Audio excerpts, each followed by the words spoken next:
Hey everybody, it's Tracy again, and I got like an interesting email, which begged to do this video, and it was from somebody I never knew, but I guess there was some kind of Forex MLM using one of my past videos in like marketing materials as justification for whatever the hell they're doing, and it got me curious enough to check them out, and it's some unregulated Forex bot nonsense. But it brought up a good point, or at least brought to mind something that I've touched upon before, but I wanted to touch upon again, and that's the unregulated Forex market. And when you're talking about unregulated Forex, especially if you're starting like a broker, you really point to St. Vincent and the Grenadines, because St. Vincent, as it'll say on the FSA website, does not regulate Forex, provided you do not offer the service to its people, which you're not going to anyway. So you find a lot of Forex and binary options dealers in St. Vincent and the Grenadines, and to a lesser extent in Nevis, but that's changing. And it's very simple because St. Vincent's one of the easiest places and cheapest places to incorporate offshore, and they have no regulation.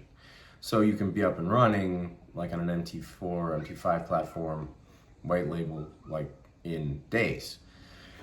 So it's legal to do, but there's some pitfalls. Number one, it's always relevant to where your customers are at. So to suggest that you could run an unregulated Forex broker from the United States or from St. Vincent and then solicit clients from the United States, you're crazy, right? That would be a massive red flag. Same with like the UK.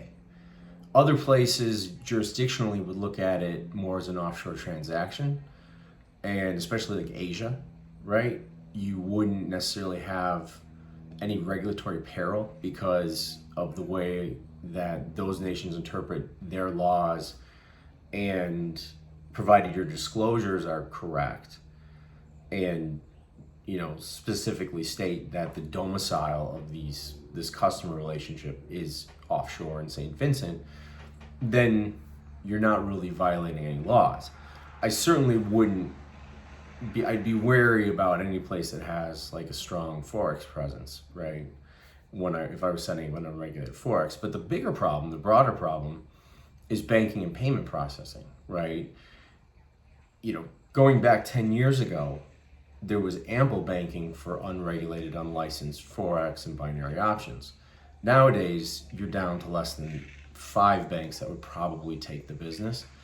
And it comes with a very high fee structure, not the greatest banks in the world, but they do the trick, right? I mean, if you're not going to invest in a license, then you sort of have to take what comes with it, right?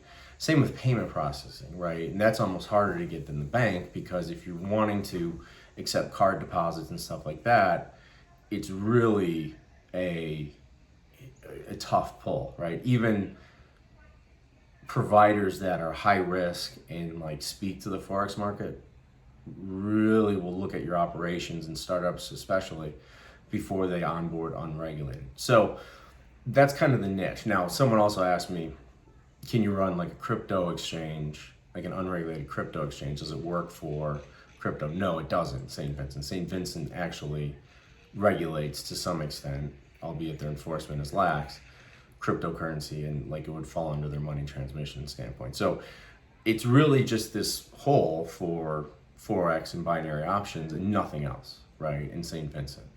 So, and I'm not throwing water on it, right? Like, I think Forex is really, if you know anything about the market, it's about trust, like customer trust and customer satisfaction. So I can see where, and I work with unregulated Forex companies, I can see where you'd start there and then maybe bootstrap, like your initial customer base to go to somewhere and get licensed, right? And that's the way they go. Like, because you can't stay unregulated forever, because eventually these banks are going to disappear, right? And then you're going to be completely up shit's creek, right? There's nothing you're going to be able to do. So that's what I wanted to sort of like bloviate on, and I know I've talked about it before, but I think it's worth that discussion and like looking at it. And as like a Forex trader, you know, you have no recourse, right? So again, it goes back to like trust. So possible, yes. Difficult, yes. Long-term solution, absolutely not, right? Absolutely not. So if you have questions on regulated Forex, if you're in the unregulated space, wanting to start in the unregulated space, definitely hit me up, Adam at AdamTracy, Tracy.io, and I will talk to you soon. Cheers.